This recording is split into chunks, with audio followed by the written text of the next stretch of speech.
The post-fall syndrome. A fall now can increase the chance of a fall later on. In this video, we talk about how a fall can play mind games with you later, so much that you don't want to leave the house and you don't want to do anything. If you don't know who I am, my name is Martin Les Bronson. I'm a retired paramedic and firefighter, and I've treated literally thousands of older adults who have been injured or suffered a medical emergency. I've learned a lot from those experiences, and with these videos, I can help you stay fit, active, and injury-free in your golden years. So let's take a closer look at the post-fall syndrome and how it can affect your golden years. The post-fall syndrome. Now, this is something you may not have heard the term, but you may understand what it's about. You see, when you fall, the physical recovery can range from 0 days because you weren't injured to a few days to months to years, and in some cases, you may never fully recover from it. Often, after a fall, there may be a mental recovery that's needed, and it's needed to overcome the post-fall syndrome. For many people, after they had a fall, they may start to have doubts about themselves. I know I got to do it, but I don't want to. I don't want to go for another walk in case I fall. And I don't want to hurt myself, so I don't want to go. The fall can affect their confidence in walking or being active. And they may start to develop a fear of falling or falling again. When this happens, they may reduce their physical activity because they don't want to fall again. You've probably heard the words, if nobody moves, no one gets hurt. Well, that's what happens with the post-fall syndrome. You see, when you stop moving and exercising, you're no longer using your muscles and joints. Your muscles weaken and your joints will stiffen, which can increase the chance of falling when you do move. Also, you may lose your physical conditioning, which can make you tire more easily when walking or doing other activities. This can also affect your balance. So with the weaker muscles, because you're not using them, it's harder to regain your balance if you do stumble, and you tire more easily. This is the perfect combination for more falls.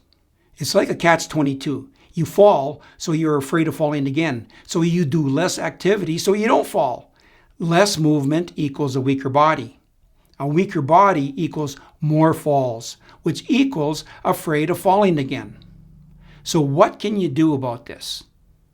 If you did fall and were injured, and once the injuries allow, and with medical advice, you may want to stay as active as you can.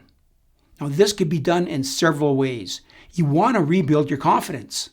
Now, this could be done by walking around your home or the senior's home with a trusted friend in a familiar area. Now, this can help rebuild your confidence, and there's someone who can help if needed. You can join a senior center in your area.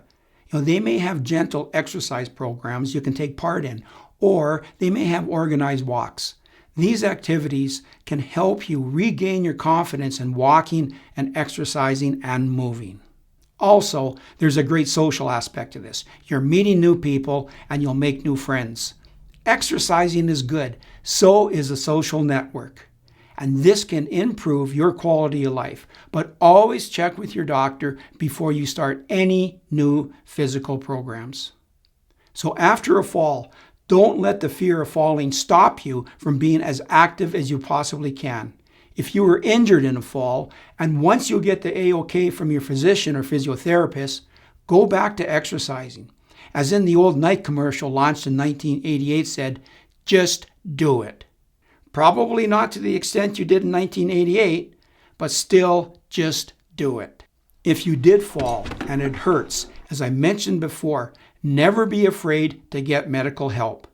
The injury may have been more serious than you first thought, and delay in treatment can slow recovery and reduce your enjoyment of life.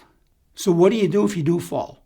A lot of people try to get up right away after they fell or got knocked down. Maybe they're embarrassed, but I can't figure out why people try to stand up right after they've fallen. Or the people that are with them, and even bystanders, try to assist them to their feet after they fell. You see this on YouTube all the time. Someone gets knocked out cold, and someone is trying to stand them up right away. This is so wrong.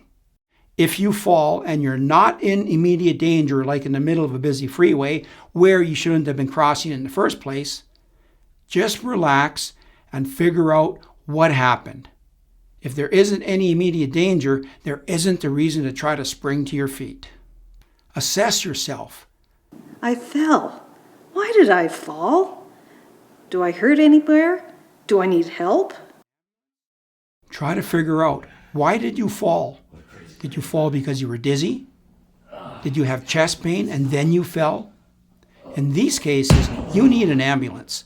Do not hesitate to call one or have someone else call one. It's possible you're having a medical emergency and that caused you to fall. Many medical emergencies can cause a person to fall.